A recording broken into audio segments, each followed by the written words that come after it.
You tell them all about your dreams. That's when they out it, your own blood.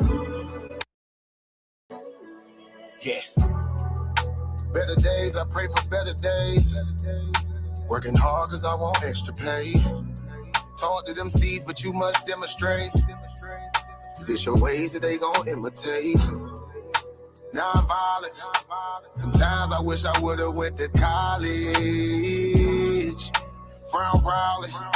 Cause where I'm from, they hate you when you smiling. Your face should be your gun. You can't leave home without it. The children being grown cause all the parents acting childish. You show them your reality, I bet they doubt it. You tell them all about your dreams. That's when they out it, your own blood. Ain't no family no more. They do you badly for sure. You try to patch up your soul, Lord knows you on a mission to show him you so submissive. The prayer said in silence, you know the devil can hear him, pay attention. Know the war's within, how much time do you spend? Try to balance your zen, then again, losses is lessons. You tell me you trying to win, we know about saving money. You tell me you trying to spend that blood on it. Sweat, tears, you put that love on it. Your best years were just a dumb moment. You tired of going hungry, can't deal with fake making your life lonely. Your lack of faith that left your soul boning. But you gon' work and you gon' strive, do what it takes to survive. What is truth, what is a lie? You know that war's inside. Some get draped into the fake, they don't know what to decide. Wrong choice, meet your demise, keep that between you and I. You realize some people you gon' let go, you visualize. The things you need to feed your soul is on the rise. They not gon' wanna let you go, but it's alright. It's cool to bury what's gon' grow. Went from wrong to the right and to the dark to the light. It was a hell of a fight. You give it all your might. Gotta hold on tight and you stay strong and precise. You fight the war that's inside, cause it might change your life. From wrong to the right and to the dark from the light. It was a hell of a fight. You give it all your might. You just hold on tight and you stay strong and precise. You fight the war that's inside, cause it might change your life. I ain't the person that I used to be. So what I do today ain't things that you used to see. Stay the same, no, things change usually. Some folk I may know might get reintroduced to me. Yeah, I ain't the person that I used to be. So what I do today ain't things that you used to see. Stay the same, no, things change usually. Some folk I may know might get reintroduced to me. Yeah.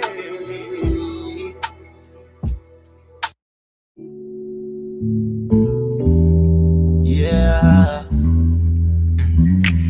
don't be stressing on a dumb. $76 per hour. That's how much the average bookkeeping business owner makes, according to a recent survey.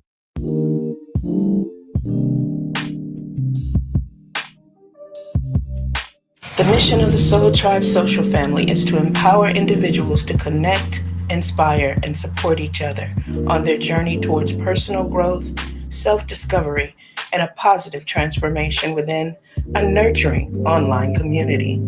Our vision is to cultivate a virtual space where members of the Soul Tribe family can share their stories, wisdom, and experiences, fostering a sense of belonging, understanding, and unity among diverse individuals.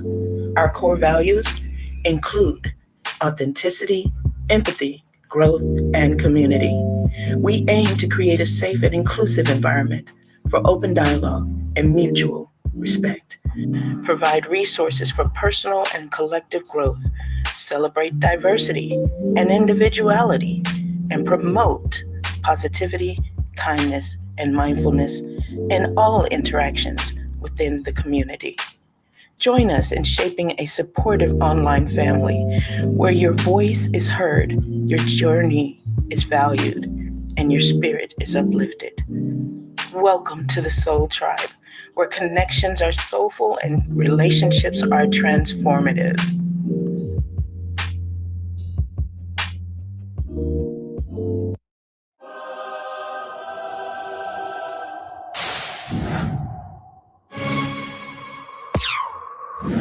Power, knowledge, liberation.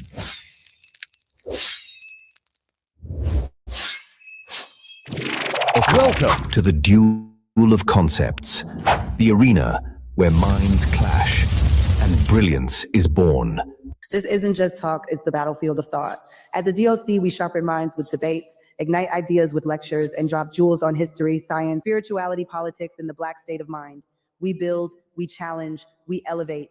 From music videos to quick breakdowns, every piece is designed to wake up the spirit and fuel the movement. Duel of Concepts. Where the future of Black thought is forged. Find us on TikTok, Instagram, and YouTube at Duel of Concepts and online at duelofconcepts.com.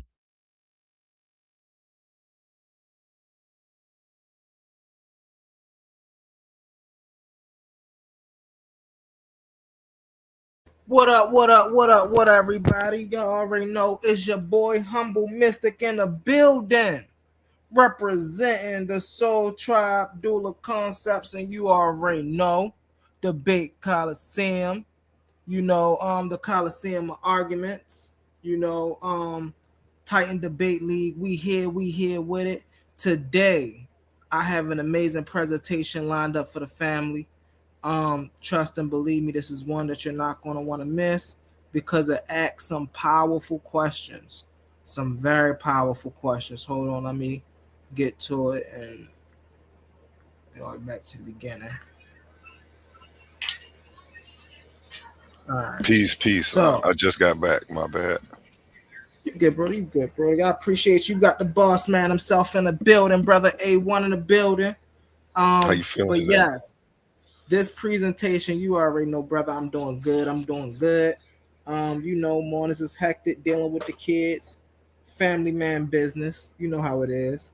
And so today's presentation, we asking ourselves, what is your role in the community?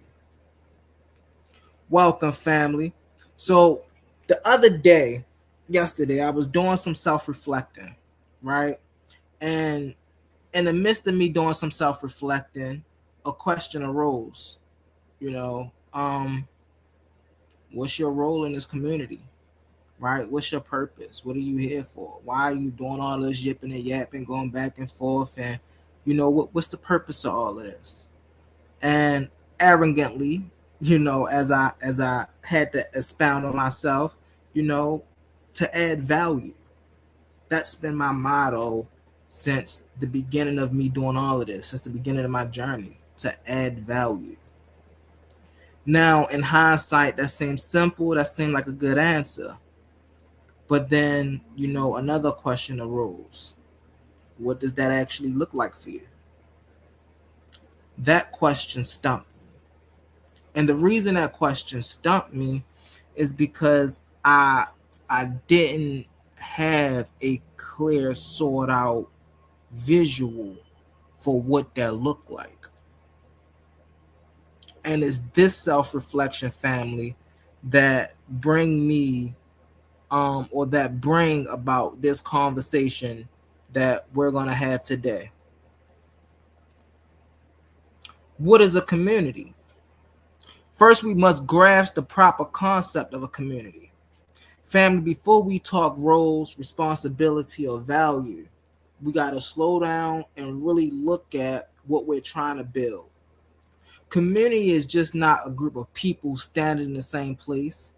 It's not just followers, subscribers, or familiar faces. Community is intention. Community is alignment. Community is the shared agreement that we're here to grow, protect, and uplift one another. It's the energy we bring. It's the consistencies we show. It's the accountability we hold. It's how we speak to one another. It's how we support each other. It's how we show up even when there's nobody watching. When we grasp that, family, like truly grasp that, we stop treating community like a convenience trend and we start treating community like a commitment.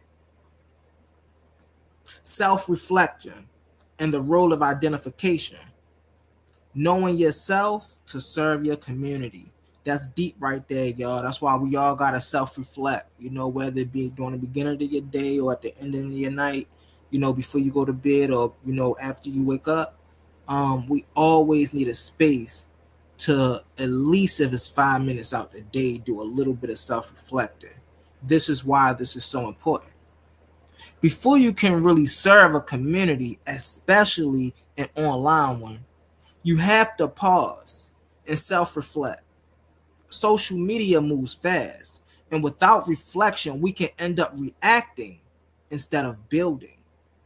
Self-reflection help you line up your strengths, your passions, your lived experience with what your digital community actually needs. For the melanated communities, this reflection is also a form of resistance. These platforms often try to define us or shrink us.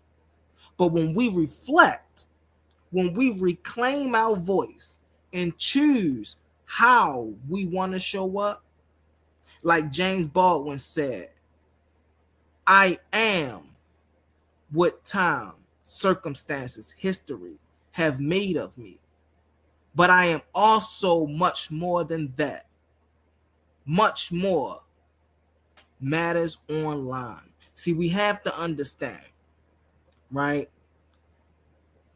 It ain't just about what people perceive you to be and what people talk on your name.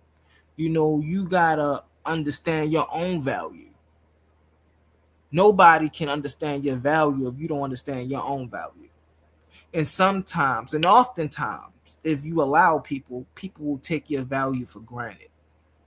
So this is why we have to stay in self-reflection. Self-reflections help you at where are my gifts, or what are my gifts? How do I want to show up? What roles fit me best? Not everyone is meant to be a leader. Some like myself educate. Some heal. Some protect the space. Some amplify. Every role is necessary, and no one person can carry them all. This is why I appreciate Brother A1. In social media, all communities, knowing your role keep you grounded and keeps the space healthy. Let's keep going. The roles in our society, in our social communities, knowing yourself, serve the community. Digital community roles are the backbone of how we build, sustain, and protect our online spaces. In today's world, social platforms are real infrastructure, places where melanated people connect, learn, heal, organize. But these spaces only thrive when each person understands their role. The platform host is the digital architect, creating the space, setting the tone, and shaping the culture.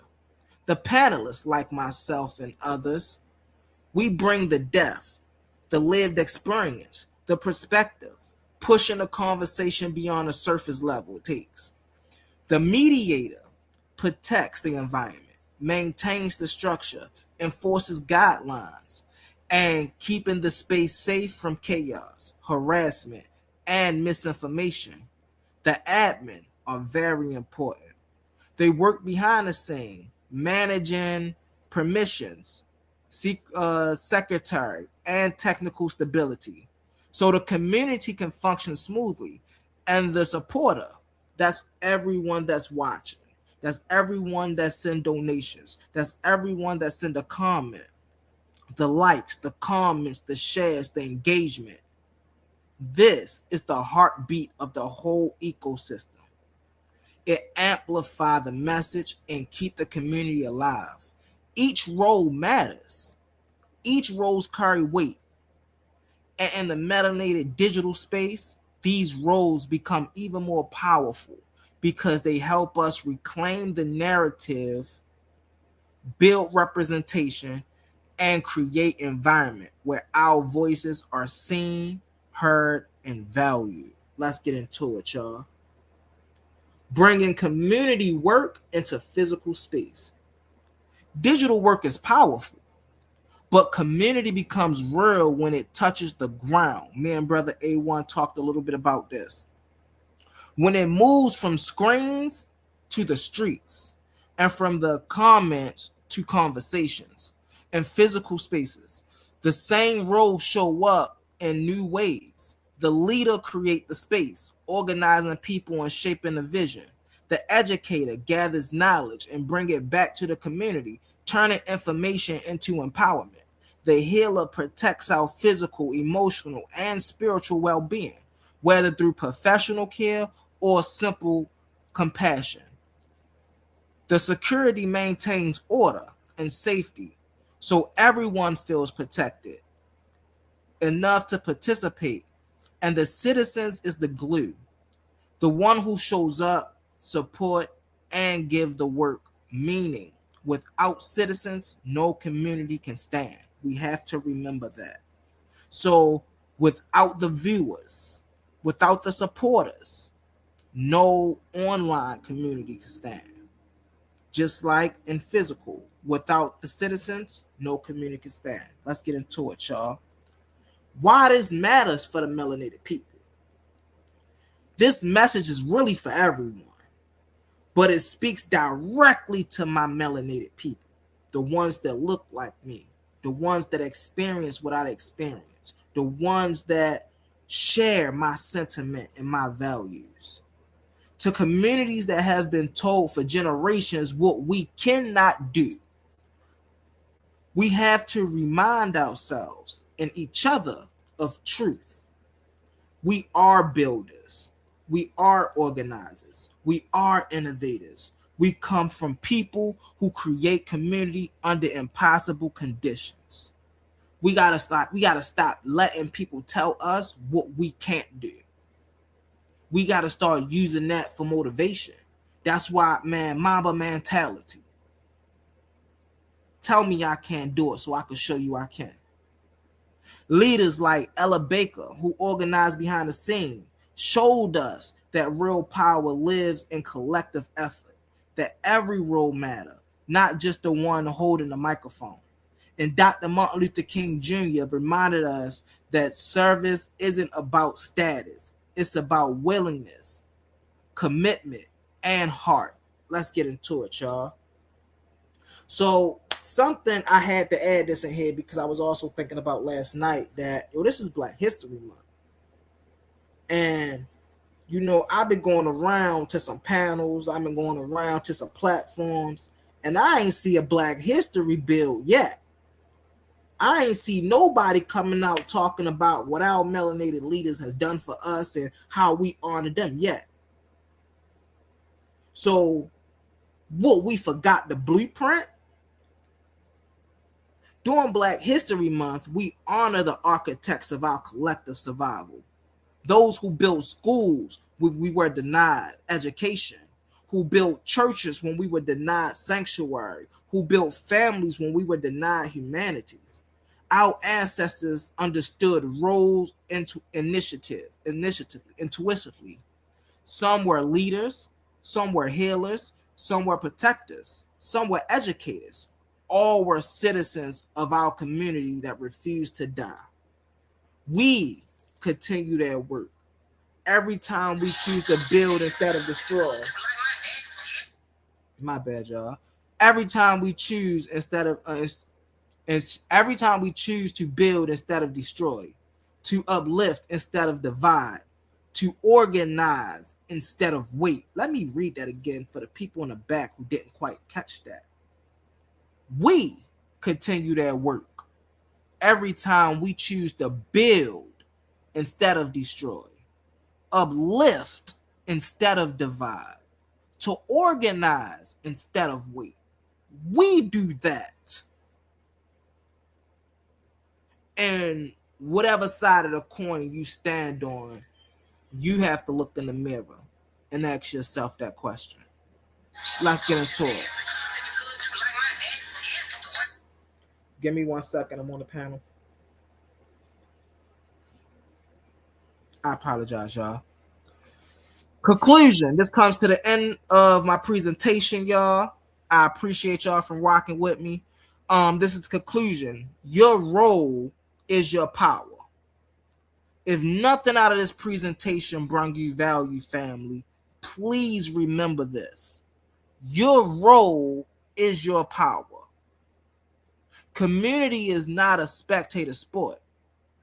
It is a living ecosystem that requires each of us to know our role, honor our gifts, and commit to the collective. Whether you're a host like my brother A1, a healer like my mama Queen, or a moderator like my sister Issa Queen, or a mentor like myself, a supporter or a citizen, your role matters. And as James Baldwin said once again, one of our greatest thinkers, who wrote, "The place in which I fit will not exist until I make it." A1, I don't know, you might have to write that down, brother. The place in which I will not exist until I make it. That's why my brother do what he do. Community is something we make together with intention, with courage, and with love. This your boy Humble Mystic, y'all, from Soul Tribe, representing Titan Debate League. I appreciate y'all. Thank y'all. This is the end of my presentation. What up, brother A1? Brother A1.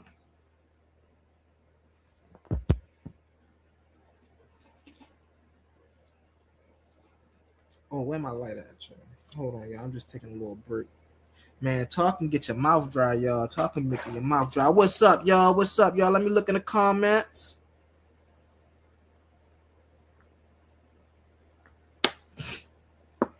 Hey, Goddess, I love that. I appreciate you, Goddess. I appreciate you.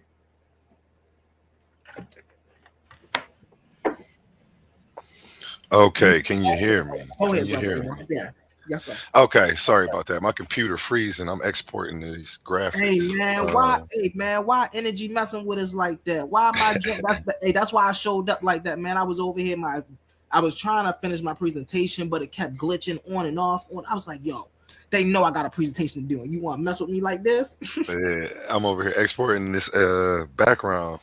Right. It's messing up. Damn, that was a powerful podcast. I couldn't even drop any bombs because my computer wouldn't let me move the screen. I appreciate it. It's finally about to be done exporting, but powerful podcast. I think that was a message that was definitely needed. I don't know where you went. Yeah, I don't like that background. I like that one. Yeah, it's still freezing. It's I can't even see the lighting on your thing. It say 50 seconds on this export though. But yeah, man, shout out to the whole team. It takes a team for this platform to run, and everybody on my team is important. Nobody's above anybody over here. And we go off the vibes. It's not really about clout or who you think you are. Like, nobody's above the program, not even me. You know what I'm saying? I try to hold myself to the same standard, and I don't put yes men around me. So I want people to speak up about what's wrong so we can continue to grow together and make this a better space for everybody. Right. Most definitely. And it's all about the genuine connections, y'all. It's all about the genuine connections. You know what I'm saying? There's going to be times in our life where we're faced with decisions, you know, and this is why having a counsel, a good counsel you can trust around you, because, you know, we all got those times in our life where we're forced with making decisions that without a great counsel around you, you know, you slip up and you set yourself back 10 years. You know, that's facts. That's big facts.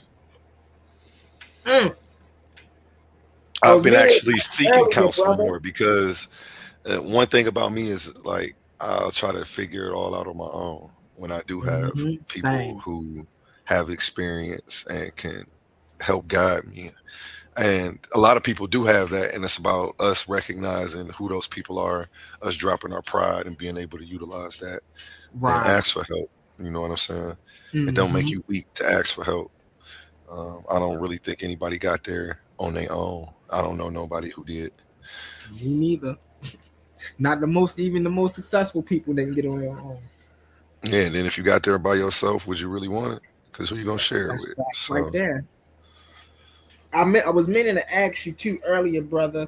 I don't know if you talk about your dad much on this platform. I know he be popping on TikTok, but I would love to have a discussion with your dad, bro. I almost want to tell you get in line, brother, but we about to make when he comes over here, we're gonna actually open a panel, so Right. people will be able to ask him questions, and we're gonna pass it around. I do want to set up some exclusive conversations with him and a couple people, and we're gonna figure out how we're gonna put those out because he's got a platform too, and I want to help him get his stuff rolling. He's new to the he's older. Yeah. Not that he doesn't know how Is to that use this stuff. He TikTok actually space? Is does. that his space? Like, is that his platform? I'm not sure what you're talking about. I don't even know what you're talking about. Because you know, I'm not sure what you've so he seen. got a lot of videos on TikTok, like a lot of shorts on TikTok. Oh, he might be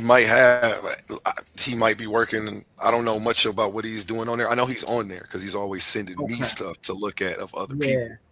So I know he knows how to navigate the spaces. I just want to help him with the marketing. Tell him he got a promoter on the back end too.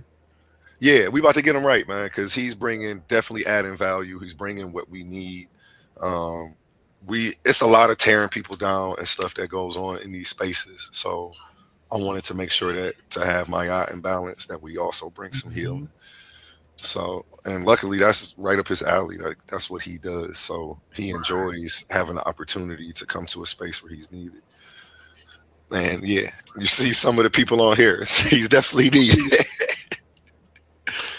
Shoot, I mean, everybody needs somebody to talk to or get some guidance from.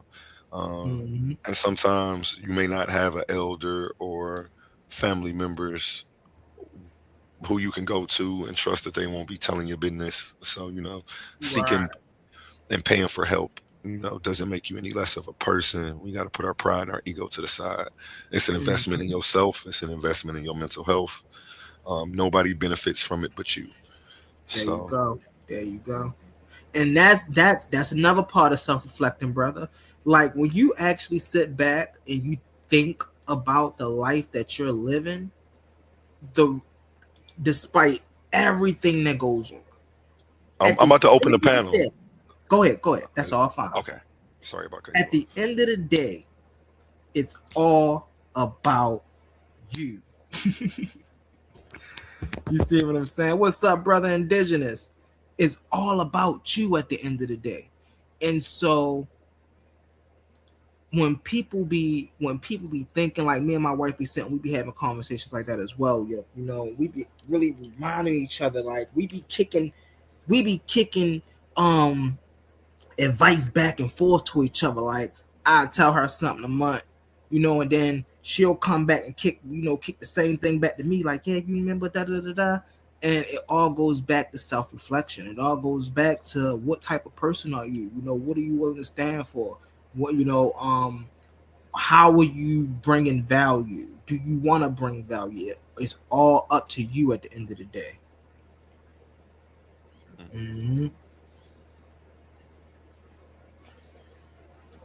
It's not letting me post the link. I do. I got there it. We go. Oh, you got it? No, I got it.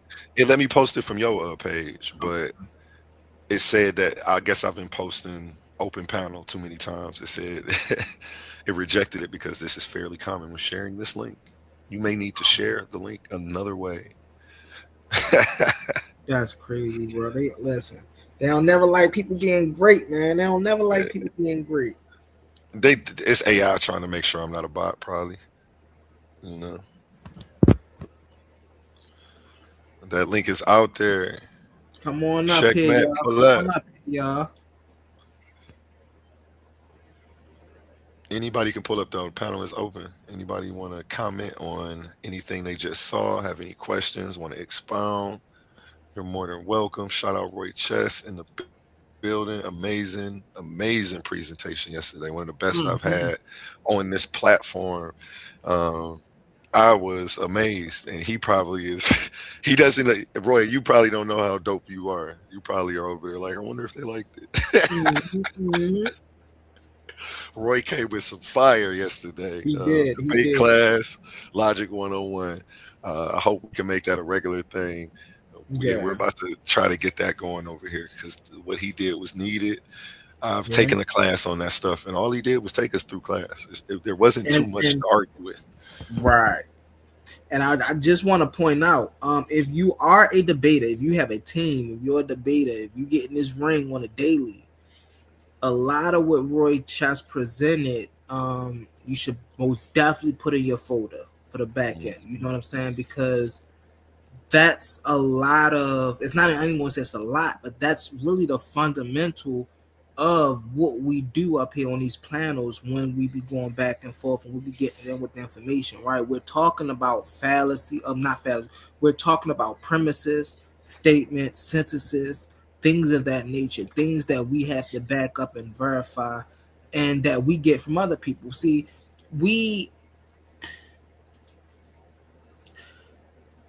information has evolved to this space of regurgitation, and it really put true intellects in a weird space.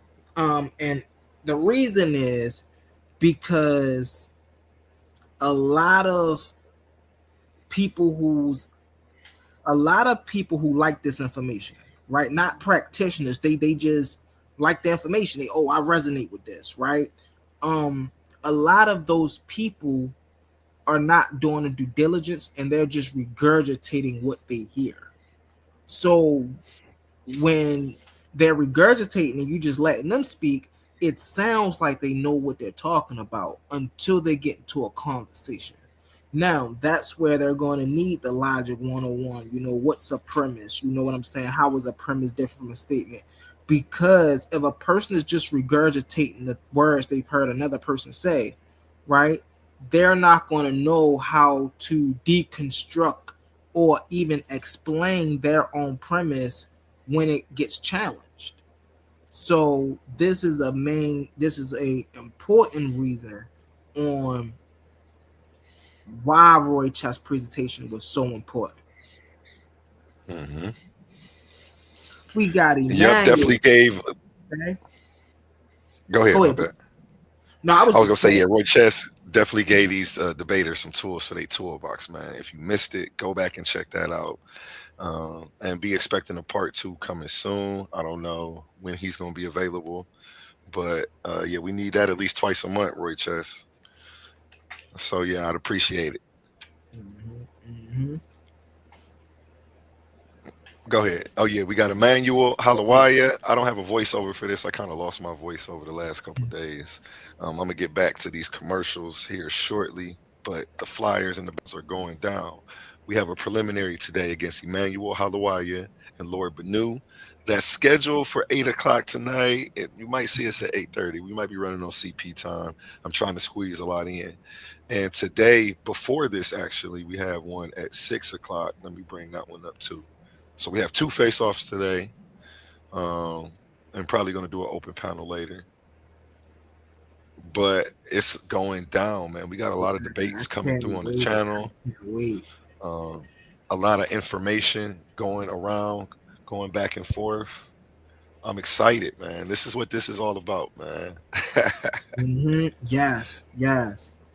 And really fast, I gotta put this out here. Public service announcement for the people who don't go back and watch the videos. My first showing on this platform, one of the first conversations me and the brother A1 had was setting up some debates. Am I wrong, brother A1? No, he is looking for debates. I think I got him a contender, but hey, first come, first serve, right? Yeah, you know it. Yeah. First come, first serve. You got about 24 hours to get at him before you see him on the flyer over here. So yes, sir. I've already started the graphics. So you better move fast. What am I doing? I can't talk and chew bubblegum today. Most days, actually. We won't just say today. But that's one thing I found out about us. Listen, I thought it was just a me thing, and then I found out about most men, man. We are horrible at multitasking, bro. That is a woman's thing, man. Yeah, the brain can only focus on one thing at a time anyway. We be thinking we can do more than we can, but I be saying my wife, man, she be on the phone, she be cooking, she be running bath water, she be cleaning up. I'm like, how are you able to do all of this and I can't even be on the phone and do a presentation? Like, how in the world? What's up? What's up? We got Brother Roy Chess in the building. What it do, Brother Roy Chess? Peace, Hey, everyone. I gotta restart my computer. Hold it down for me for about 2 minutes. I'll be right back. I got you. Yeah. Peace, Get it everyone. in, Roy Chess. What's up? What's up, Brody? You can hear me clear? Yes, sir. Man, A1, you got me sick over here.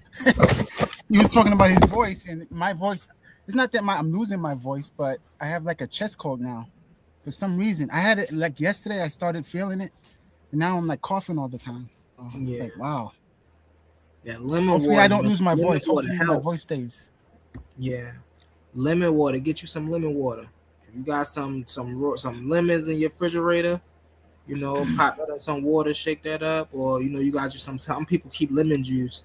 We keep lemon and lime juice downstairs for things like that. Yeah, because I know it affects your voice sometimes, so I'm hoping. And sometimes my voice cracks, so I'm like, oh, it's getting a little bit worse. I'm taking vitamin C stuff, like trying to get it down before it hits hard, right? I think it's the beginning stage. It's not like full. Yeah. You know. Ginger as well. Yes. Fatima said ginger. Mm-hmm. So hopefully I'm going to keep on it, drinking lots of water and trying to save it from going full blown. Did you like the presentation yesterday? Man, the presentation was fire, Brother Roy Chess. The presentation was cool, bro. That I was asking Brother A1 on the back end, was you on a debate squad?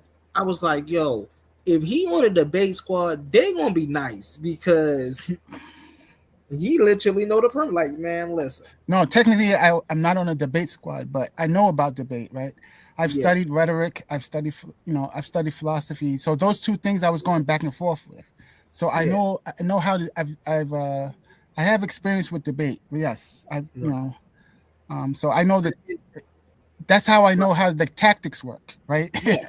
So the presentation I was given was hopefully to show the debaters that you can put this into your repertoire. That's why I said. That's what I just said. Yeah. Yeah. Any level you're at, you can add some of these things and build on what you have, right? Yeah. Everybody.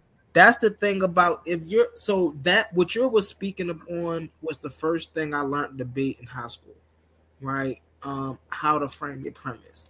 Right, how to frame a logical premise, how to frame an illogical premise into like those are debate strategy 101s. You see what I'm saying? Because a lot of people think when you going back and forth with a person, it's just about who's louder or who sound more right or things that people don't know that this is actually verbal warfare. You see what I'm saying? And there's tactics that. And it's the most important thing about it is because a lot of people don't stay level-headed when they're in high tense environments and they're going back and forth. So if a person understands that this is verbal warfare and we're playing tactics, and my goal is to get you to agree with me, now because we're high level, another person may not be thinking clearly. And these are all strategies that one can use to say, oh, what did he start flipping? Like I know some people out there that have seen the Looney Tunes when Daffy Duck and Daphne Duck and Bugs Bunny, yeah, when they go back and forth, rabbit season, duck season, rabbit season, duck season, rabbit. That's a real thing. When people get high strung and they forget their words, you can get a person to agree with you even if you're wrong. But even like now, this is important in debate. The reason this is important in debate is because nobody is 100% accurate. And so to be able to capitalize on your mistake in that strategic manner is very important, right? It'll make you a very hard debater to beat when you're in these arenas. And also staying fundamentally sound. you know. Now, a lot of these premises become, or you don't have to think about a lot of these premises when you are getting accurate, like for example, accurate historical data. You don't have to think about these things as much because you know, okay, this has already been tested, this is already a foundation, this is already, yeah.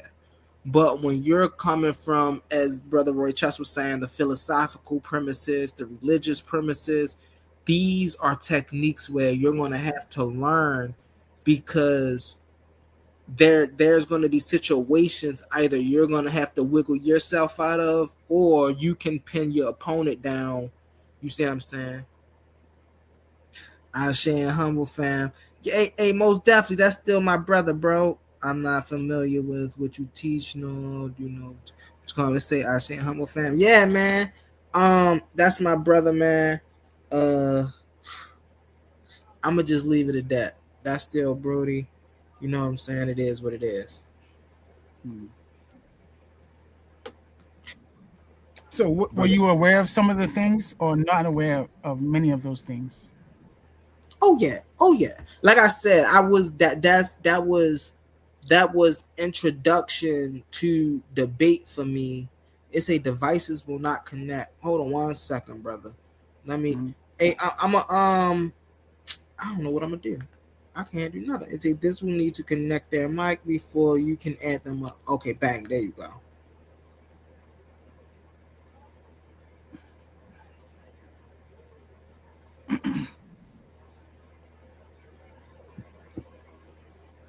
Maybe it's an internet problem. Like maybe his that's what he's doing. He's just checking out the he just checking the problem. Because that's a But bad yeah, I sign of the was internet. familiar. Yeah, but I was familiar. There you go.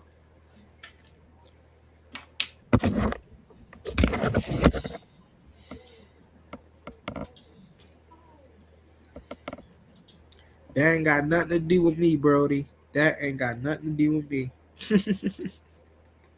He ain't talked to me about it. He just threw that motherfucker together. If he regurgitated your stuff, hey, press him on it. Yeah, if he's a debater, then if you debate that guy, then yeah, that's something you could bring up, I suppose. Roy Chess, do That you debate? no, I could debate, but nah, I know that it's gonna be problems. So I would like sometimes I'm tempted to jump in there, but nah, I can't violate my principles, man. So that's why I don't debate right now. Right now I'm retired. You know what I mean? I want to stay You know retired. what, man? Listen, I always cause over on Bigo, you know, debating got is a double-edged sword. You know, we got the people who like it, we got the people who don't like it. But like I always explain to people, this is a sport, right? We got millions of people who love basketball. We got millions of people who love football. We got millions of people who love hockey, soccer. Debating is just one of those sports, right? Man, y'all got motherfuckers slapping each other. My bad for the profanity. Y'all got people slapping each other in the face and call that a sport. But then when you got two brothers or brothers and sisters, you know, you got two people in a ring engaging in intellectual warfare. Now that's I just can't deal with all the arguing and all of that. But you can sit around all day long and watch a man punch another man in the face. I don't be understanding that. You can sit around and spend your money, and that's something that was a big pusher of mine over on Bigo was we spend our money on all this other things, but then we come to our own communities and laugh at what we see our people doing. You see what I'm saying? It's like that's crazy. You'll spend $300 to see a Floyd Mayweather fight. Never even met the man. Never even met the man. But then you got your brother say, bro, I just I just made these shoes, bro. You know, these my own custom designs. I only want $40 for them. Nah, bro, they corny, man. They ain't on the stock market. What? That's crazy. Like, that's why I gave the presentation I gave today, because we got to put some of these things in our community in perspective, and really understand how this is working. Like, everybody can be. I literally had a conversation yesterday that I had to put people perspectives in check, right? I know I'm hosting a panel now, right? I still got my brother A1 up here, but I am not a host. I don't like it. My thing is not building platforms. That's brother A1's job. He bring the platforms. You see what I'm saying? My goal is to bring the value. And we got to understand those roles. Because if everybody want to build a platform, then where everybody else going to sit?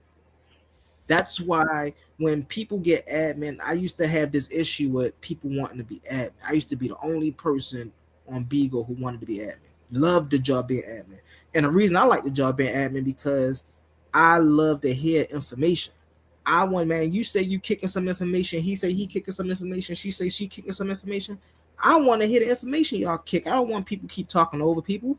So I embrace that role, right? And so a lot of other people didn't like the role because it was too much responsibility. I gotta kick people and mute people, and I'm like, you ain't gotta do all that, man. Let the panel flow the way the panel gonna flow. Look, don't disrespect one another.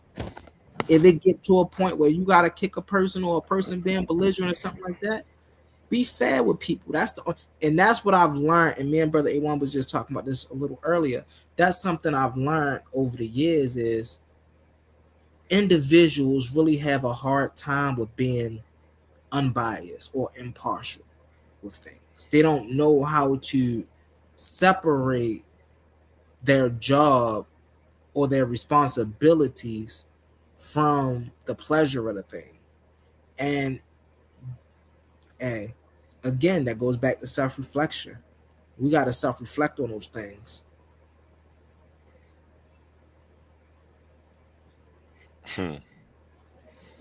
Hey yo, this guy funny. Black man. Hey yo, who is that? What is his name? Indigenous black man. Indigenous black man. He's a staple of the community, I guess we can call him. What did he go by though? Is that what he go by? Indigenous black man. That's what he goes by. Oh wow. Yeah, he be dropping some information. Man. He'll call in. I'll put him on speakerphone from time to time. He got his own platform? I haven't seen him. Usually see him on Sonetter TV or on JJ's platform. Oh, okay. See, that's what I meant. Hey, Indigenous black man, do you know your role in the community? And shout out those two platforms as well. Drop a bomb for those two gentlemen. Drop a bomb. See, that's why we got to start asking people, do you know your role in the community? Because if you don't know your role in the community, then you can't go around talking about other people's role in the community. You got to get a spot first, brother. Oh, yeah. He's been around about 8 dog years compared to me. I'm like 1 year old compared to dog years compared to him. Yeah, he's been around the conscious community. Yeah, he said they've been regurgitating this information since '96 or something. I forgot. Yo, this man funny. So shout out to Indigenous black man. He's a pioneer, trendsetter with this information. You feel me? Hey yo, he said I got all y'all regurgitating my. Hey yo, he is hilarious. I don't know you, brother. I don't know if I regurgitated anything you said, but I don't know. We might agree on some points. I can say that. He gonna say it was third person. You got it from somebody who got it from somebody who got it from somebody. Took it from him. The Coliseum opens. Two intellectual warriors, one explosive question, no place to hide. Honey Clark and Ben Eaton, they're stepping into the arena to battle over a question that hits the heart of America. Do government welfare programs help the black community long term? Is it a lifeline or a leash? Does it build generational wealth or breed generational dependence? Honey Clark is coming armed with data, history, and fire in her voice, ready to argue that these programs are essential tools for equity and survival. Ben Eaton steps in with statistics, economic theory, and a counterpunch philosophy, arguing that long-term empowering demands a different strategy. This isn't surface level politics. This is policy. This is history. This is legacy. Coliseum of arguments. Titans Debate League. Let's get it. Fire. I can't wait. I know that's gonna be a good one. Yeah, I'm excited about that one. I done hyped that one. I already know this gonna be fire though. We got two amazing debaters. Ben Eaton, definitely a scholar. And we have Honey Clark, leader of the Queen of the Barbarians. Head to head, Saturday night, 7 p.m. Round 2 of Clash of the Titans 1.0. $500 cash prize at the end. The winner of each round collects $50 on the road to the finals. Hey, shout out Honey. She's in the chat. Peace, Honey. Peace, Honey.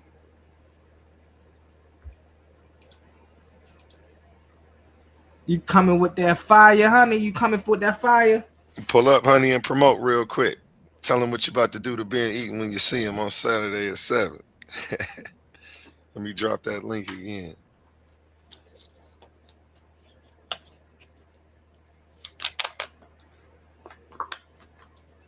Up, I hit share screen. I'm supposed to be sharing the link.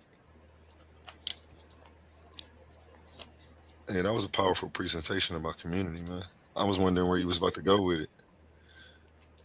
She said, one sec. There go the link. Let me start.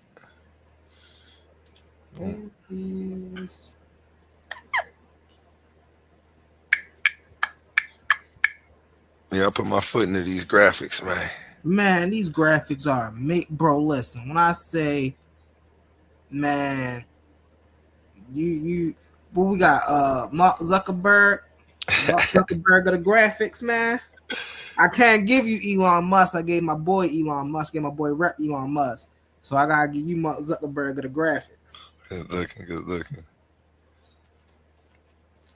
Yeah, them cards was nice. I had to do it. Listen, when I say my boy Rep nice, I can't wait till he start popping out. He be busy a lot, but I can't wait till he start popping out. Man, my boy nice with these graphics. He nice with the graphics, with the music, with the man. He's just an AI savant. You hear me? That's why I always give him so much. When it comes to why even I can give a little bit of breakdown that I can give on AI, it's because of what he's been able to teach me. But what he's been able to teach me about AI has skyrocketed my scholarship from neophyte level to professor level. I ain't even gonna lie. Like, and it's just the speed of the thing, right? It's not so much of it giving you the information and teaching you and learning. It's just about how fast can you grasp the information. You know, how fast can I look this up? We all remember Google when Google first came out. Google gave you links to 150 links to a bunch of BS places. You used to have to look through 5-6 pages or something to get somewhere. I remember that. Well, AI could be a topic on itself because it's growing, right? It's getting smarter and smarter and smarter. It's going to be a rival to a human being. Well, it's probably, I'm pretty sure it's a rival to a human being already. And it's crazy. Man, listen, they got AI. I was watching YouTube yesterday. They got AI bots playing chess against each other. I seen ChatGPT play Copilot yesterday in chess. That was crazy. It was They've been doing that though. I was like, hey, yo. Computer chess has been around for over 10 years. But these bots now are just stronger. They're just the strongest they've ever been, and they're just gonna keep getting stronger. I wanna shout out my wife for Valentine's Day. She bought me a Gotham chess set. Amazing. If y'all know who Gotham Chess is from YouTube, he's a very strong player. He played people like Magnus and Hikaru and people like that. I checked them out on YouTube too. I told you chess I be playing. I told you Roy chess I be playing chess, bro. I don't be bull crapping. Yeah. Have you heard of Alpha Zero? Yeah. So what do you think about Alpha Zero? Like that program learned by itself. There was no programming. Alpha Zero is dangerous, bro. That was autonomous AI, right? So there was no programming, like far as like move this way, move that way. It analyzed thousands or millions of games, and it was able to play at a grandmaster's level in a short period of time. Yeah. Agent Zero beat Grand Theft Auto in like 1 minute and 7 seconds or something. Like it broke like a world record in beating Grand Theft. It was crazy. Yeah, it was doing. That's the strongest AI so far. But that was like maybe 6 years, 7 years ago. Yeah. So it's ridiculous now if they would have come out with it. Listen, we seeing what AI is from this point of view. I'm in a space called VR, right? Virtual reality headsets. When AI get fomented in that space, that's gonna be sick. That's gonna be sick because right now everybody in the VR space is real people, and so everybody have to have a headset and all the worlds and things of that nature. But when you can create a digital character in the VR space and have them operate autonomously on their own, that's gonna be something crazy. My bad, honey. That was my fault. I apologize. Shout out Honey Clark, Queen Barbarian, hitting the stage. Has a debate coming up Saturday. Let me go ahead and run the ad one more time. Saturday, 7 o'clock, only here on Titans Debate League. This Saturday, the Coliseum opens. 2 intellectual warriors, 1 explosive question, no place to hide. Honey Clark and Ben Eaton, they're stepping into the arena to battle over a question that hits the heart of America. Do government welfare programs help the black community long term? Is it a lifeline or a leash? Does it build generational wealth or breed generational dependence? Honey Clark is coming armed with data, history, and fire in her voice, ready to argue that these programs are essential tools for equity and survival. Ben Eaton steps in with statistics, economic theory, and a counterpunch philosophy, arguing that long-term empowering demands a different strategy. This isn't surface level politics. This is policy. This is history. This is legacy. Coliseum of Arguments, Titans Debate League. How do you feel about your debate coming up this weekend? I'm excited. It's because this is like a real debate and it's a challenge for me to get through the stigma of welfare and what it is, for the Black community, and to show that I'm gonna definitely beat them. I like you being eaten, and we can be cool afterwards. I'm gonna win. I'm still gonna win. Dropping bombs, shots fired, Ben Eaton. He might be out there working somewhere, but I'm ready Saturday to bring that fire. I'm excited. She ran her first opponent off in round 1. Round 2, I don't know what happened. Something happened, but yeah, here we are, finally getting you in the ring. Finally getting you somebody to stand across from you so you can tear him to shreds. This is going to be exciting. Sister Honey, do you only debate certain topics?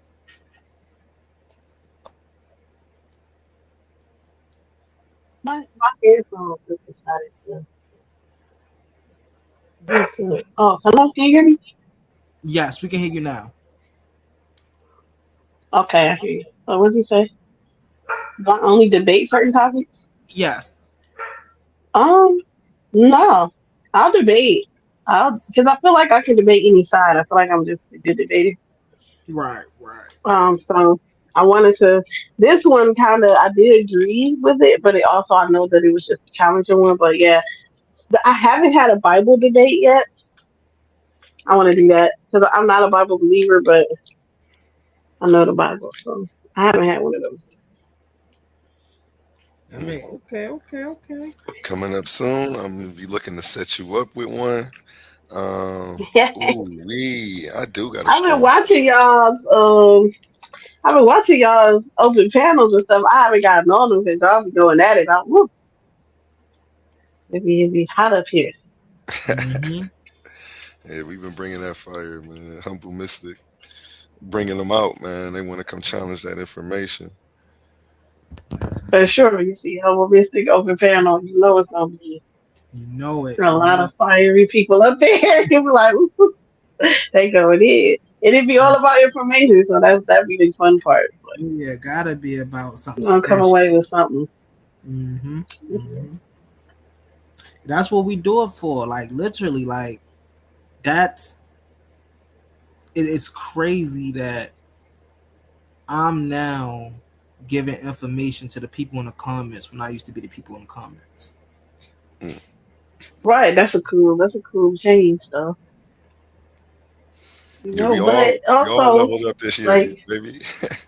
yeah, y'all was all talking about like AI. I want to do a debate about AI so bad, and it's only because it's such a big thing right now. Like, if y'all ever go look at my channel, Bar Reloaded, what?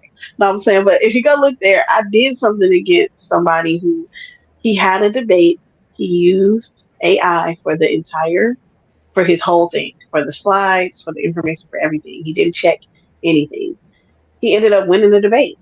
But when you went back over his slides, because he came, like, y'all don't read. He was talking too much shit to me for me to not check his shit now. Right. So I went over his slide, and he had everything in there was like false. The information kind of was correct, but the quotes weren't there.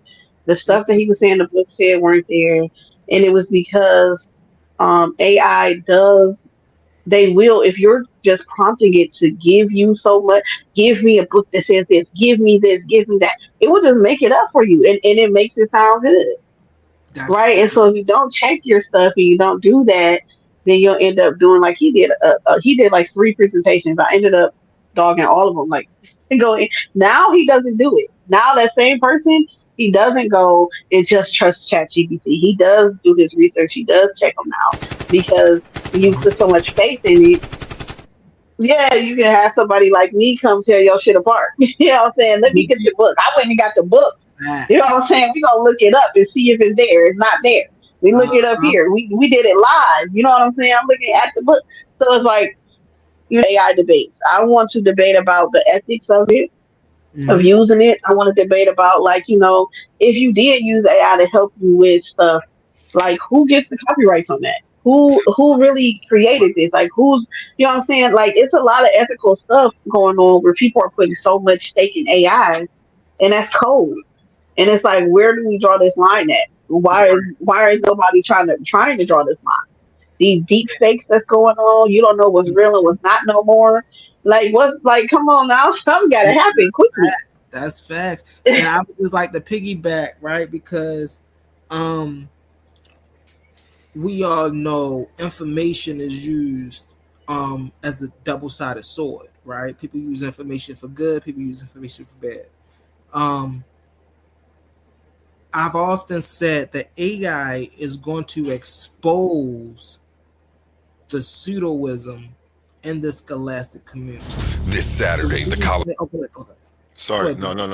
I didn't want to. My bad. The reason is because, just like the sister said, if y'all go back and see my presentation I did on size, where I was calling out Cosmon and I was calling out Kazad and I was calling out Chief X.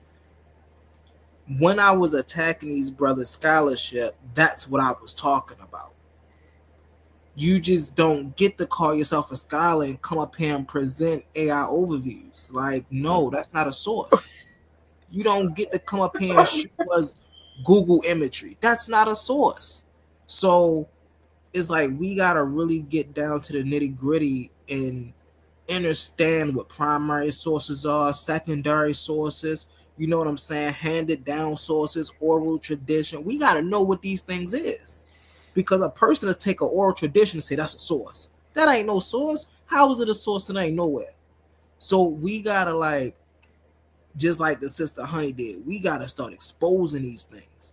And this is why I'm coming out as well, Humble's Classroom, to teach the researchers, the scholars, and the debaters how to utilize these tools properly.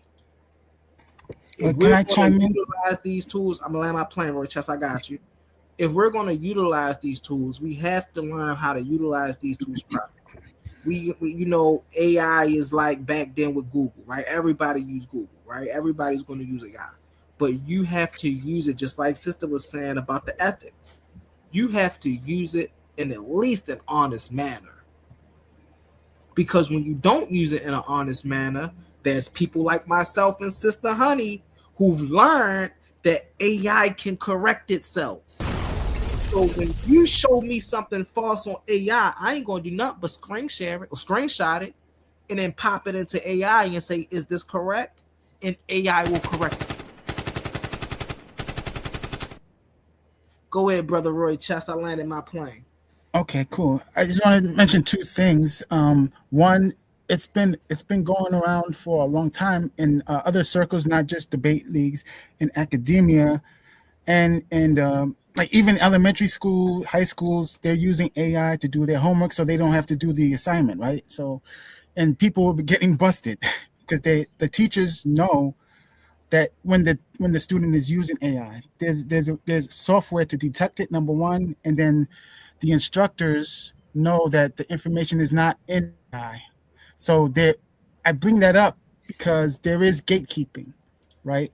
So I think that is a thing, that the powers that be won't let certain information be available to the AI. So especially in the higher education realm, because you would replace graduate school basically. You could replace colleges basically with that knowledge. So they gatekeep it, right? Mm-hmm. So there's certain things that they're not going to let you get to that way. You would have to go through another route to get to it. Now, the second thing I wanted to say real quick is that the oral tradition is one of the main reasons why there's gatekeeping. So when I tell you, Humble, that like reading too much, I'm saying that you're missing the gatekeeping part, right? That's not spoken about because they don't want that information in all the books or any book. That's what people are paying for, right? So if you're in graduate school, that information is not available, man. That's what they're paying for. These people are paying $100,000 to get that master's degree, that PhD. They're not going to let that information slide. Now, some of it might slide, but majority of it is not going to be out there where just anybody can get it. Mm-hmm. You know, I'll land my plane there. I would just wanted to piggyback on that, right? Because so this is another thing I have to explain to people. AI is not a source. AI is a tool you use to gather sources. AI goes out. AI's primary function, when you type into Claude or Perplexity or a Copilot, when you type a question in there or you ask it to generate something, do something, its primary function is to go out into a database and search that database and bring you back what it has. Now, when we ask it to generate images or things of that nature, right? It goes out, look for images of what you describe, and create something similar and bring it back to you. So AI is not doing anything on its own. It's not thinking, it's not formulating, it's not doing none of that. AI is just going back to the database and bringing you back the information you asked for. Now, why is this dangerous? Pointing to what Sister Honey was talking about. Because we've even exposed it. It's so funny. A couple months ago, I exposed it across the street on Bigo. The dude, he was using AI to try to prove something in the Bible, and it wasn't there.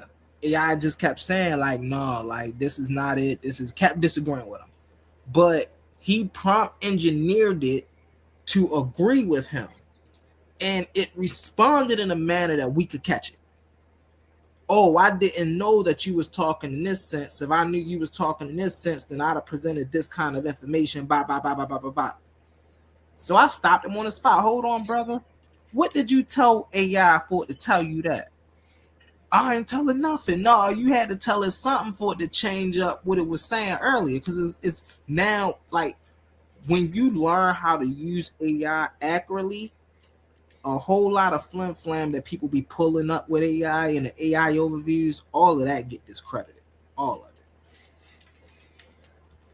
it. For sure. And I know, like in school now, because like when I'm in school for cybersecurity, when we turn in our papers, it goes through an AI check, and you have to be past a certain percentage of it basically not being found anywhere else, not being AI detectable before it even accepts the paper. Yeah, yeah. Right. So it's like you can't.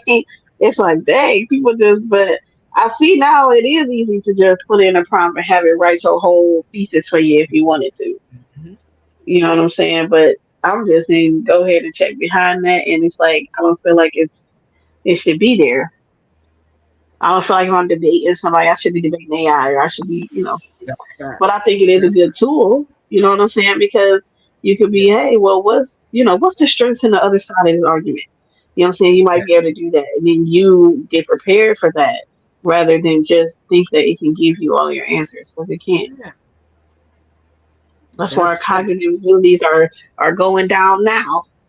It's a sharp decrease because people are using Google and AI and all of this stuff. And so now we don't use our brains as much anymore. And now we're not remembering as much. You have, short attention spans and all that stuff. Right. And they're not using it to learn. Like, you can use it, but they're not using, they're just what I was just saying earlier about regurgitation. They're just regurgitating what it's saying. Like, when I pull up Copilot, which I have like just easily accessible on the side of my screen, I always put it, I don't never use smart, or I don't never use search. I always use study and learn. That way, when I type any prompt into AI, when I type any prompt, right? Oh, what's this? What's that? It'll give me many lessons. This is how I know this is from here. This is how, and then there's certain prompts, right, in AI. People just think if I just type something in the AI, I'm prompting. No. There's so many ways that you can prompt into AI to get back a certain answer and a more accurate answer, because AI is originally just prompted to give you something generic. But once you type in, you are a 20+ year historian that's been studying the Nile Valley for 17 years.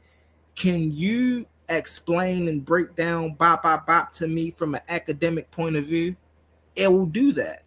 And it won't give you any flim flam. It won't give you anything that is made up. It won't give you any wiki sources. It will give you straight scholarship. But people have to learn how to prompt it that way for it to do that. Yeah, and also to check the sources. Yeah.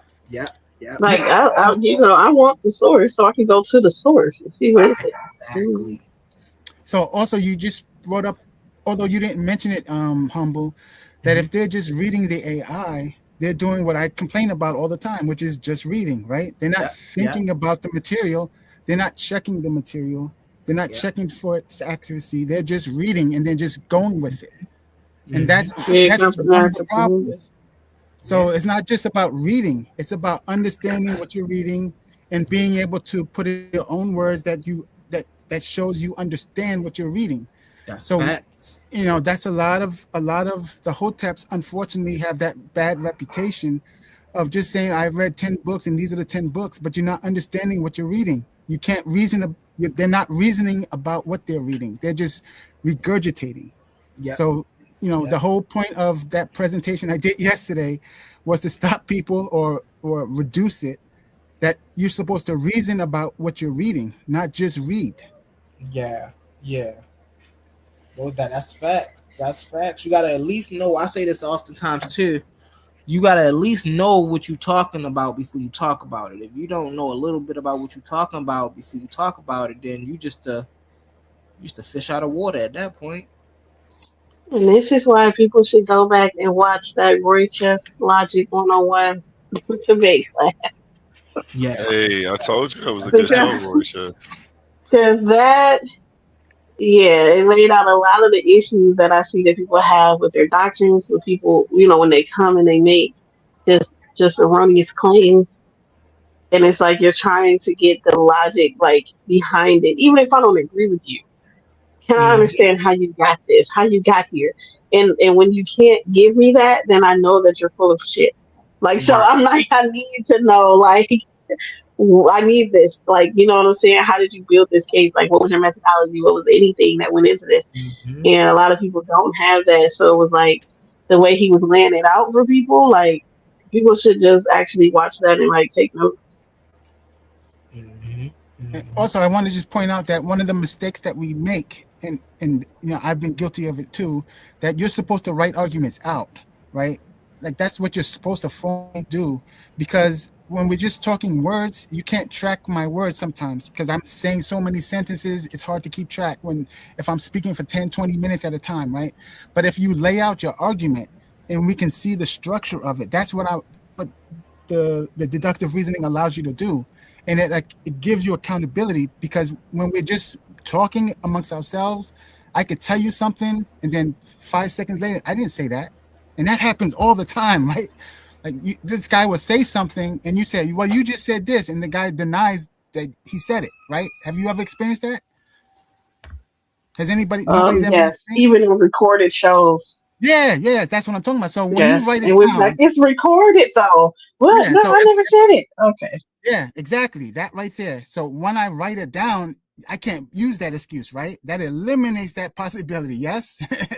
So if you write it down, show me the structure, that kills all of that, right? So you premise one, premise two, you're supposed to label it, right? So people are not doing that because they will get busted. This is why they don't do it. That's why you have to have a structure to analyze because it's just words. It's hard to have accountability. With when I put it in words and you could see it for everybody to see and on the screen, then I'm accountable. I can't say, well, I didn't write that. A1 wrote it. Like, nah, buddy, you wrote that. That's your writing. That's your creation, right? So you have accountability in the way I'm telling you. Debates are supposed to, if you're doing it sincerely, right? You're supposed to have a format. It's ordered. It's not chaos where it's all over the place. Where this could be that, this could be that. It's an order. There's a structure. You're supposed to label the premises, label the derivations. How did you get from this step to that step?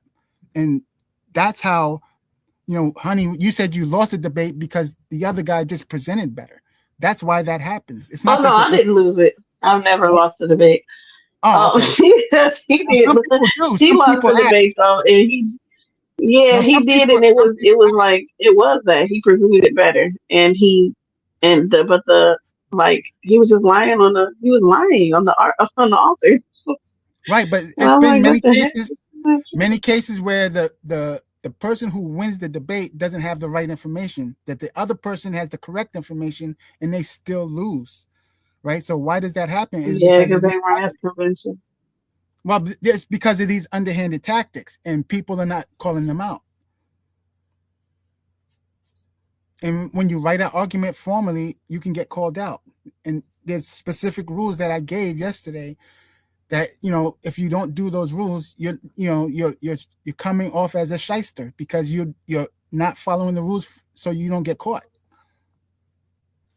Well, you're gonna see that, and you're gonna see yours and mine. Uh, the things we laid out, you'll see it in my debate because it's like, I kind of try to use it to like basically set the stage. Like, this is what you should be expecting. I'm gonna show you this. You know what I'm saying, to prove this point. And by the end of this, you're gonna have, all of this together. You're gonna see why what I'm saying is correct. I don't know. A lot of people don't do it. So It's hard though. It's hard to do. Debating is hard to do when you have to put your argument all out at once. Like you have to, when going back and forth, it's easy to build off what somebody else is saying, right? But to bring it all forward one time and just lay it out to be convincing is way harder than it looks. I know it's for religious people who debate on religion. I know it's hard for them because a lot of times they like I've had a couple religious debates, and a lot of time for them what's so hard is they can't present what I'm asking for. They can talk around what I'm asking for, but they can never present what I'm asking for. Like I had a debate, who invented monotheism, right? Ionism or Yasharal, Yasharal being Israel, right? Jews. And now we all know if you're saying that Israel started monotheism, then that means it started with Abraham, Isaac, Jacob, Eber, all of these people. But then if I now ask you if those people existed or not, and you can't give me a logical answer for that, and you dance around that, then you know what I'm saying, then come back and say, oh, well, I knew you was going to touch on that point, so I didn't even deal with that because that don't got nothing to do with the debate. It do. People you're saying started monotheism are invisible. So I mean, things of that nature. I mean, they could argue though that because of how long ago it was, like you don't have record of that because there's a lot of people who existed back then that we don't know about, right? Because they're only important to the people who find them important. They weren't important to everybody. Yeah, it's just so the issue with the religious people is they try to line the Bible up with real history. It's just a lot. The thing about Abrahamic religions that make them so easy to go against is there's so many fallacies in their story that we could just pick apart. Just people been doing this since the 15th century. Like people literally have got excommunicated from their communities because they was picking the Bible apart, just showing how it's not God's revelation and things of that nature. So I think that's one of the harder things that Abrahamic or people who follow the Bible, you don't really catch Muslims debating that much, and the ones that you do catch debating, they're often debating on more of like galactic premises, so to speak.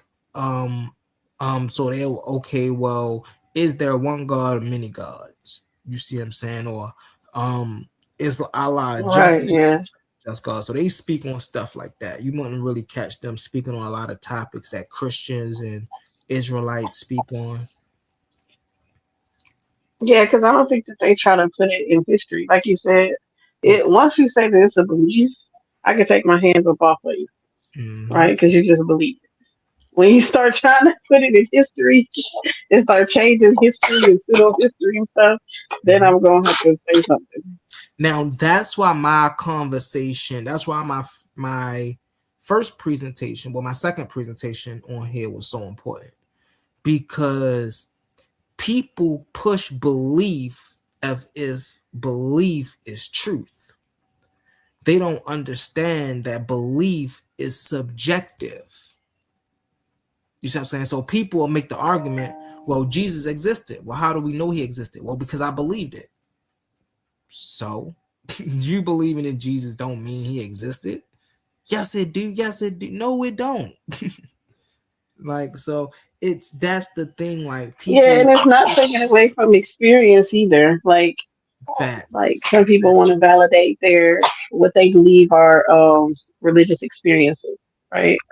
And so it's like, if I'm saying it's not scientific, am I saying that it wasn't real for you? It could very well be real for you, but we can't prove that. You understand what I'm saying? So that makes it not scientific. Right. The key point in that is for you. It's real for you. That make it subjective. And we know subjective things, Exactly. is and so that be the thing with the religious people, that pretty much be it. Or even the Exodus stuff, right? I debated, was the Exodus real? I debated, are the Habiru, the Hebrew, the same people? I've debated, are the Israelites in the Bible the descendants or the ancestors of the African Americans here on the land today? I've debated all of that. Yeah, I got a barbarian that's he always debates the Exodus. He's a What's up? We got Christian. brother Jose on the panel. What it do, Jose? What's up? What's up? What's up?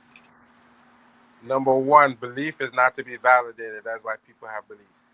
You don't have to validate belief. That's why people tote it all over the place. There's nothing to validate. It's not supposed to be. It's what you think is true. So you should argue belief, because when you argue belief, you look foolish. There's nothing to validate about anything that they're saying. Because they give you a book that's not history and make it a history book and think that gives the book power. The book is not for history. The book is to validate your belief and make it something else. Jesus don't have to be historical to be powerful in the spiritual. And I don't understand why does it have to be history anyway? Ain't it supposed to be about their spirit? What does it matter? Like, why does it have to be supposed to be history? But I didn't decide that, sister. They did.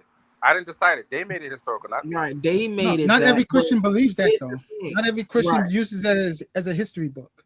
Right. Hold on one second. So here's the thing. Hold on one second. Hold on 1 second. So here's the thing about that, right?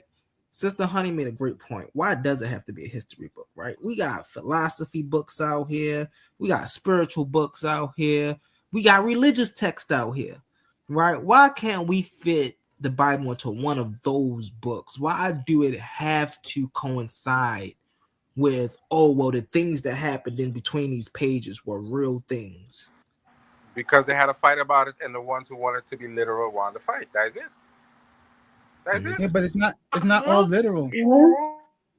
It's not all literal. So that's the problem. But that's not what I'm saying. I'm saying they had a whole fight centuries ago, and the ones who wanted to be literal wanted to fight. It's just like if you and I step into the middle of a ring and you punch me in the face, then you want to fight. So I can't come back and talk foolishness or say what I want to say. That's all it is. It doesn't have to be literal. They made it that way.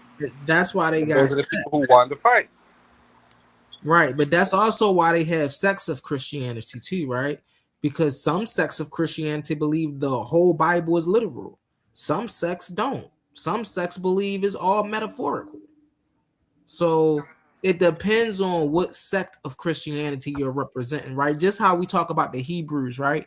There are different sects of Hebrews. We have Yara, who don't think the whole Bible is true. He don't think 100% of the Bible is true. But then you have Captain Cesariak, who literally thinks 100% of the Bible is true and real and literal. So, people based on this book, based off of their camp that they come from or their ideologies they come from, that's how they place the view book on the Bible. Right. But once again, the only real institutionalized form of Christianity is Catholicism. Everything else is not really institutionalized, canonized Christianity. It doesn't work that way. They're not really Christians, according to who canonized it first. Catholicism is the form of Christianity. Jose is making a great point, because when we do look at this religion thing a little closer, it's a reason why Catholicism is on their own, right? It's they overlook everything else, but they don't intercede with everything else. Like you don't see Catholic churches mixing with Baptist churches or with evangelical churches and things of that nature. They oversee all of those churches, but you won't see us in those churches, because that's we don't look at that as the purest form of how we deem this practice. This is why when you go to the Vatican City, the people in the Vatican City practice a total different Christianity from practically the rest of the world. Right, but there's a billion people there's a billion people, most of who probably look like us, who do follow that. Yep, they follow that. Several reasons why we should not follow it, because we know the history of the church, so we shouldn't be following it anyway. I agree with that as well. And then you have an argument. You're bad talking ancient Kemet, and two of the biggest museums in the world is owned by the Vatican, and people don't even know that. There you go. Don't mention going to the basement. Don't mention trying to go in the basement. Definitely gonna find 4 football fields, literally gonna find dead bodies. 4 football. Do y'all know the Vatican has a library that's 4 football fields long? Under it, huh? Not under it. That's what I'm saying. Yeah. Right. Under the Vatican, there's a library that's 4 football fields. Can you imagine how many books is in that? That's crazy. Imagine that. Not to mention the 2 museums and the tech that they stole, among other things that they have proudly on display that they use, and people don't even know that they use. Yeah. Christian holidays. You don't recognize that. Yeah. Just like these Muslims who have an issue, who supposedly have an issue, but tell them that they can't sell tickets to museums. See what they can tell you. That's what Allah goes out the door. They got $1 billion for the Japanese to form a museum, but they don't believe in them. So that's to tell you, you can't respect people like that. You know what they did? Hey, bro, do you know how museums tours started? How what? Museum tours. That's a good question. Not specifically, no. It was dead people at first. They listen, when we talking about economic circulation, and we understand that relics and ancient time period relics were very valuable, right? So everybody wanted to see them. Okay, we're the only ones that got them. So what are we going to do? We're going to put them in all of our museums. We're going to take our people, put them in front of the museums, and give people tours. So, and hence, a lot of museums became free because we're now selling tickets. We don't need everybody to come into the museum for free. We just need to sell enough tickets, you know what I'm saying, to keep it popular. Yeah, but they found that out later on that they could sell tickets. Initially, they were. That's what I'm saying. It didn't have that value. It didn't have that value. Yeah. It's only when somebody said, "Hey, we could sell tickets to this, and we could sell tickets to this. We can sell tickets to yep. We can sell tours. We can sell packages, and people like Zahi Yawaska could charge $8,000 or $10,000 for him to talk nonsense. About something now that's why I love my people. Now that's why I love my people right there, right? You see how we just had that conversation? And now we got melanated people actually taking other melanated people to the motherland. To actually not just go on a tour and let somebody else tell you your history, but no, I'm going to tell you your history. And I'm going to give it to you concise. I'm not just going to tell you what I think or what I heard or what I read off some paper. I'm going to tell you what I studied about what's going on right now. That's what's so amazing about our people. Right, because all those individuals who talking can't read the language and don't really know the history. Exactly. They're making up foolishness. Just like when I Show Speed did that, so he asked them, why are the noses missing? And they gave him some silly answer. Mm-hmm. They didn't know how to answer it. They gave him some ridiculous answer. And they charge him $200,000 to film. Mm. You know that? I did not know that. Listen, I don't be tracking people's pockets. I don't be knowing. He said that they charged him $200,000 right to film. That's wild. $200,000 that man had to pay. The timings have really changed. Once ago, early 2000s, right? I remember the pyramids being exclusive. Anybody just couldn't go in the pyramids back in the early 2000s. Man, I get a notification to my YouTube joint. I Show Speed is running around inside of the Great Pyramids just streaming. I'm like, hey yo, didn't they say that this was like closed off or something and we couldn't get access to this directly? How is this man in here just running around getting a tour like this? What? He paid for it. He paid 200,000 US for that. The hell? It wasn't free. Of course they're gonna let him in. And other people are that's the best advertisement ever. 38 million people are watching that live. So why would they not let him come in? That's fact. 38 million plus people are watching that live.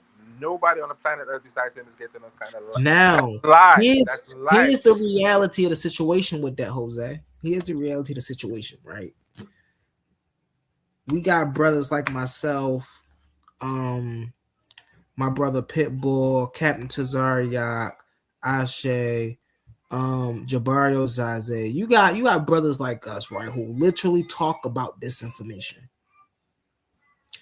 Here we got a guy by the name of I Show Speed that get to run up and down the pyramids and all around, and he get to give us an insight on what the pyramids look like on the inside. No information that we got from that stream invalidated with our contemporary scholars. I would have to say they contemporary because they right here with us. Say it all valid. Anytime we see the inside of the Great Pyramids talked about, it all validate what we say. Now, when we get somebody we get a documentary that's looking for the bones of Abraham, that's looking for the settlement of Moses, that's looking for proof of the Exodus, that's looking for something of importance of these patriarchs, we don't get anything. And so globally, the Abrahamic religion is falling hard when it comes to academia. It's just. But here's the thing they have that we don't have. They don't allow people to go and dig around and play on those sites. You can't just go there and dig up those things at all. They don't allow you. You know who William G. Denver is? No, not familiar. William G. Denver is an excavator. He did an excavation at Tel Aviv. He was one of the ones who found the connection between Yahweh and Asherah on the Kont stele. And so he's been doing excavation in the Levant region for 20 years, probably more now, but for 20 plus years. And for 20 plus years, he found pottery that, talks about Yahweh and Asherah. He found houses that list surnames, right? But he's never came across not one thing that validated the patriarchs or even their era.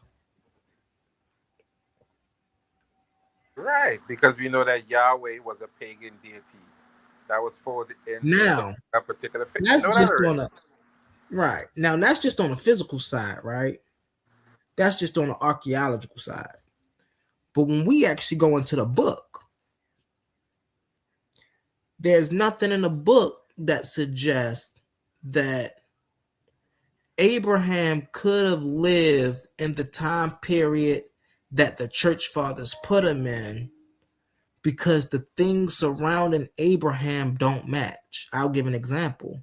The Philistines.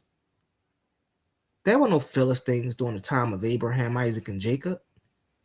So how did they interact with these people? And if they interacted with these people, then why don't these people have any record of them? Like, so these are just things even in the text that don't. Of the Chaldees, right? Of the Chaldees as a statement don't even make any sense. Because was a city-state itself. How do you turn a city-state into a capital and then use the name of an empire as a city-state. It don't works that way.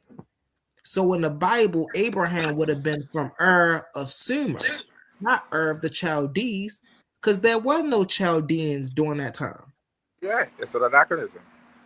And so even with the word Chaldees, even if they wanted to say Abraham was from Chaldee, that's what they would have said.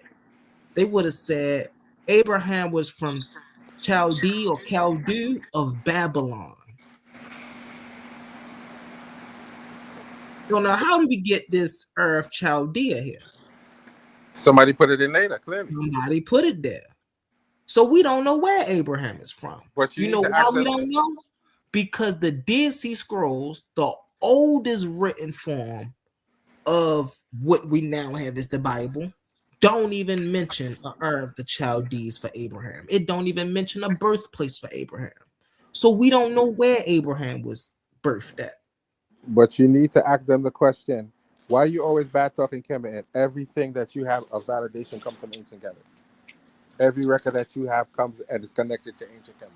But they have a problem. It validates a lot of things that they're saying. Not biblically, but it validates a lot of history. It definitely does. So you need to ask one of them Hebrews, why are you bad talking a culture that even according to your book saved you when you was jacked up? Gave you something to eat and put you in a position. But now you have a problem with it. Somebody think you're supposed to hate your black brothers. But see, even with that though, it take it out of context and frame. Peace, gentlemen. I gotta drop down. All right, most definitely, brother Roy Chess. Have a good day. But even with that, it takes it out of frame, right? So we know when Moses was in Kemet, we know that there was a city by the name of Pi-Ramses II. We know that because we know during the Exodus, they traveled through Pi-Ramses. But then we find out that in the book of Kings that the people who enslaved the Israelites without cause was Assyrians. So now there's another contradiction in an anachronism. Because if y'all was in Kemet during the time of Ramses, then we know Ramses ruled. But if you're saying that they was in Kemet during the time of the Assyrians, Ramses wasn't in rulership during the time of the Assyrians, unless you're saying Ramses is an Assyrian. We see these are the things that don't make sense. But in essence, they're saying that they enslaved themselves. That's really what they're saying. It's not the Assyrians, but it's not necessarily different people from those same people that they're talking about. So it's like you're trying to say you enslave yourself? That don't make no sense. No, the whole history just not there. It doesn't make sense. When we go, so this is how we clarify that, right? When we go, number one, what we're going to do is they spoke about Pi-Ramses. So now we got to go look at the record of Ramses II and Pi-Ramses. There's no mention of a mass exodus during Ramses' reign. And the only other exodus that's found, it is not considered an exodus, but it's an exodus, is the Hyksos expulsion. Those are not the Israelites, and that didn't happen during Ramses' reign. But that would have been earlier, right? Right. And so that's crossed out right there. Bang. Now, when did the Assyrians come into power with the Hyksos? That didn't come later. That didn't come during Ramses' reign. That came much later. So here you're having two stories in one book that talk about one event that never appears in history. Yeah. But they also have to understand the term Hyksos applies to any foreign ruler. It is not a specific ethnic group. It means foreign rulers. So the Assyrians would have been considered Hekakasu, foreign rulers. Yes. It's like the Greeks were considered the same thing. So you have to know that in order to make that statement. And as you said, the Exodus happened nothing like what the Bible said. There you go.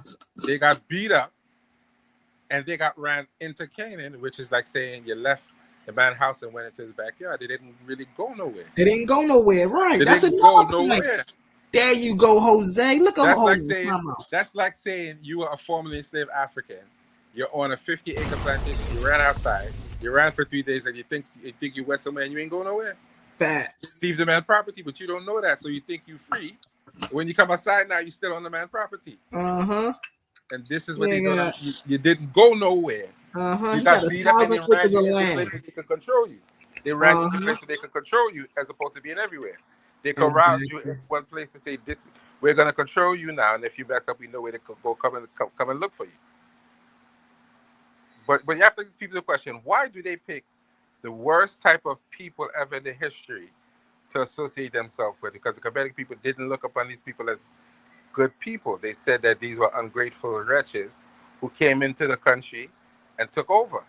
So why are you associating yourself with these people who the Kemetic people thought was a very bad character and had no respect for them? Right. Say that, you get mad and say, I shouldn't say that, but that is what their records say. We don't like these Asiatic people. They are wicked people who have no respect and who ruled as animals. Even Manito said that. So why are you associating with these people? And then when we tell you about it, you get mad. But that's what the history says. If you read it, you should know that. Right. They were horrible, horrible people that the indigenous people did not like. Right. Cosmon, you getting called out, Cosmon. Hold on 1 second, Jose. You getting called out, Cosmon. And man, Judah said you running. What you gotta say about that, Brody? You can pick any channel to do this debate. Death match. Cosmon. Hold on 1 second.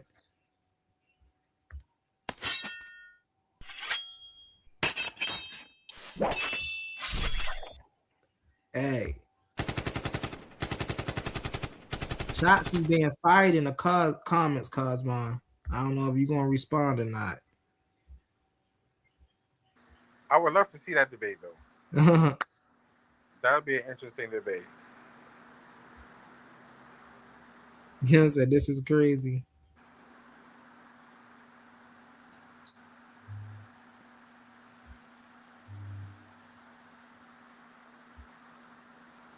I'm trying to catch up. I ain't even caught up in the comments. I'm trying to catch up, y'all. Yeah, man, the comments is hot right now, man. Yeah. I want to see A1 do another debate, man. I find A1 slacking these days, man. Hey, Judah, whenever you ready, brother, whenever you ready. Hey, brother, A1, hold on 1 second. You see what Judah said? He said he gonna come over here and do a presentation. Hey, shout out JJ7K. Oh, that's JJ7K? Yeah, Jeremiah Judah. That's JJ7K. Hey, okay. He was supposed to come up here yesterday. I just missed. I had an emergency going on. There was a lot going on. And we planned it real last minute, and I couldn't make it. You already know, brother A1. You know, any last minute things you can make, you hit that back phone, Brody. Hey, that's what we're gonna do. That's what we're gonna do next time. Cosmon got his hands full right now. He got Gideon Gizrael March 1st, which is more beneficial for Black people, the OASP or the Bible. And it's going down in Coliseum arguments, Titans debate league. Both of these men will be getting paid for their debate. This one about to be lit, man. When the money up, that's what make it exciting, man. You know, come out and put on that show for real. This one's gonna be one for the record books, folks. March 1st, only here on Titans Debate League. Let's get it, y'all. Let's get it. I got you a little flyer together, but you know, we're gonna have to talk about that afterwards. I'm gonna send it to you. Definitely. All right, humble. I'm going. Right, I'll talk to you guys later. Right. All right, Jose. You know we appreciate you up here, Jose. Thanks for coming through, brother. Oh yeah, I got a face off in about 30 minutes, Jose. Tap back in. It's gonna be Suave Boss versus Quantum Truth. I think they're going on some science topic about unstable patterns in the universe. Something like that. Yeah, about 30 minutes. On your next debate, A1.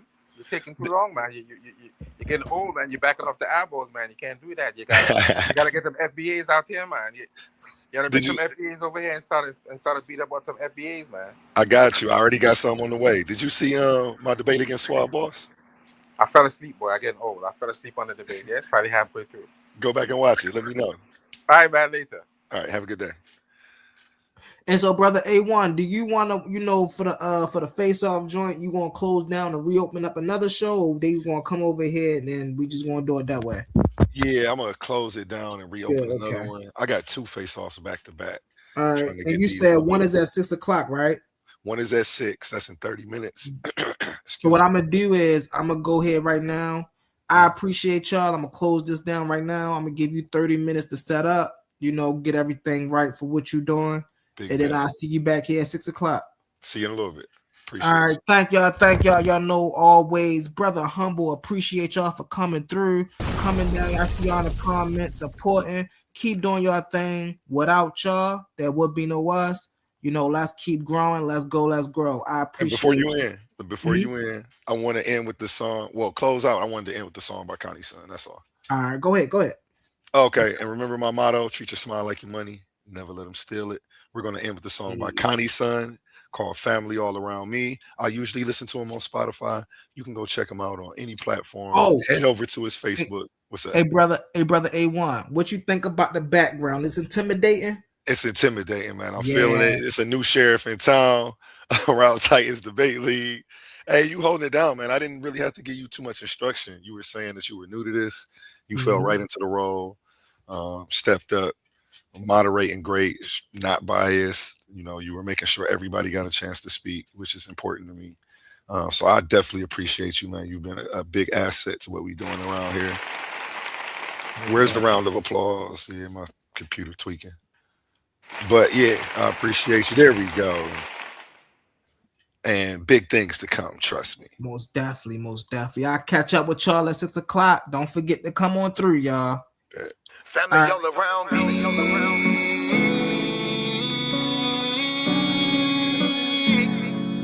Family all around me. He my family, she my family. He my family, she my family. He my family, she my family. We are family. We might have the same last name, but that don't make you my family. I got some people with the same blood, and I know that they can't stand me.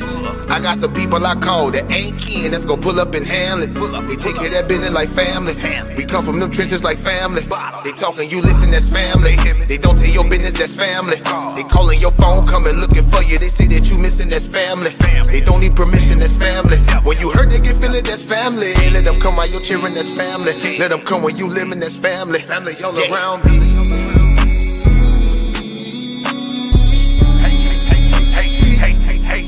Family all around me.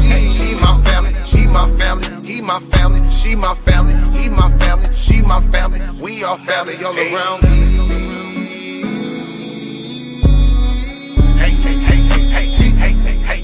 Family all around me. He my family, she my family. He my family, she my family. He my family, she my family. We are family. Hey, ain't nobody fighting around here.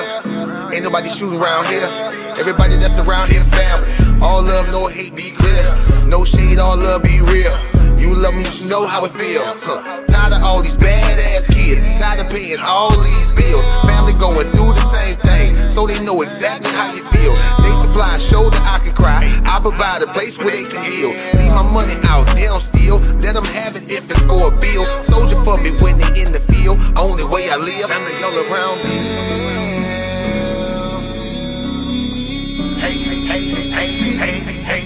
Family all around me. He my family, she my family. He my family, she my family. He my family, she my family. We are family all around me.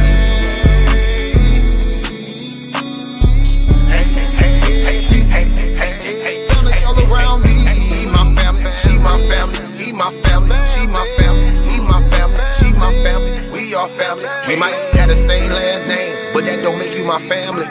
I got some people with the same blood, and I know that they can't stand me. I got some people I call that ain't kin that's gonna pull up and handle it. They take care of that business like family. We come from them trenches like family. Family all around me.